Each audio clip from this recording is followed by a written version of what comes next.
With everything going on right now, there's one question that I think has been kind of glossed over a little bit. There's obviously a lot of things going on with all the dragon gods, Diablos, Libieris, Natsu and Lucy's relationship, Token general. But one thing I've been very curious about after, seeing that reaction Natsu had at the end of chapter 22 of the 100 Years quest, and as well as kind of his reaction in the start of chapter 23, is whether or not he fears his own power.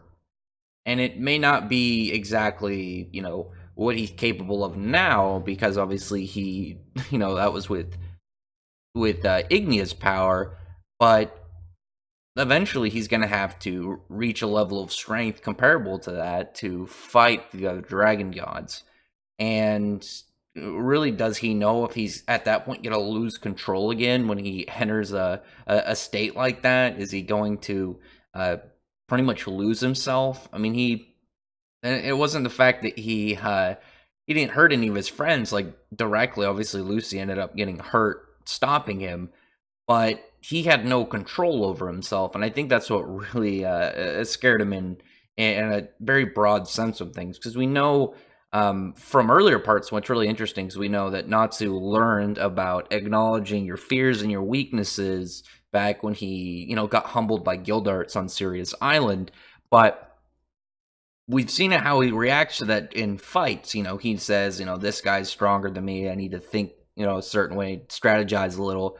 We saw that when he was losing to the future rogue.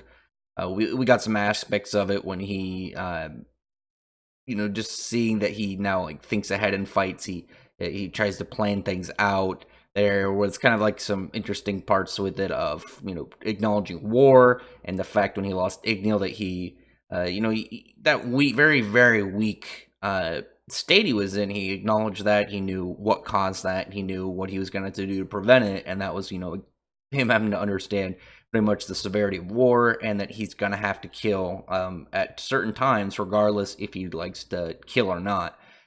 But really, we've seen him only be acknowledging his fears and weaknesses when it comes to, can I beat this guy in a fight? What's going to happen to my friends if I don't beat this guy? It's been much more of a mental kind of game where he's really only thinking about the outcome of the fight. Again, what will happen if I don't beat this person? How am I going to beat this person? What do I need to do to get the one up on this person? There's a lot of things that he, has learned how to think of in the middle of fights, and he's matured a lot from that. But he hasn't had anything like this where he's been just directly afraid of what he could do. And I think that's a more interesting one, because it's different when it's like, well, I know what my weakness is. I can try to overcome it and what my fears are. But how do you overcome something you just can't control? That's something that you're responsible for.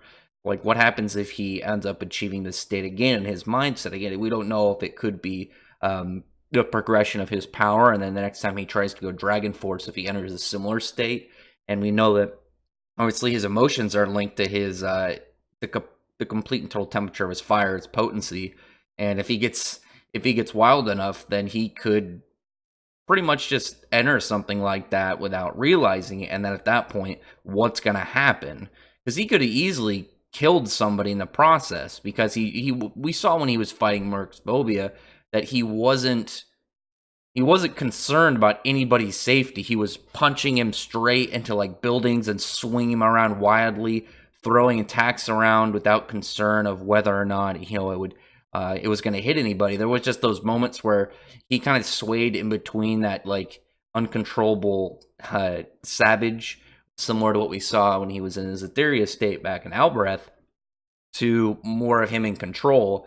And there was, again, this kind of like switching back and forth of that. And it was only during the times where he actually was taking control over the situation, and he was actually like himself, that he seemed not as like this destructive wildfire. But now he doesn't know whether or not it's gonna happen again, and what's gonna happen next time if he instead of more like contained attacks, if he just lets out like a massive surge of fire and ends up burning anybody around him. Because the fact that his flames, those flames were comparable to the ones that he used against Zareth, the ones that burned time and an infinite supply of energy.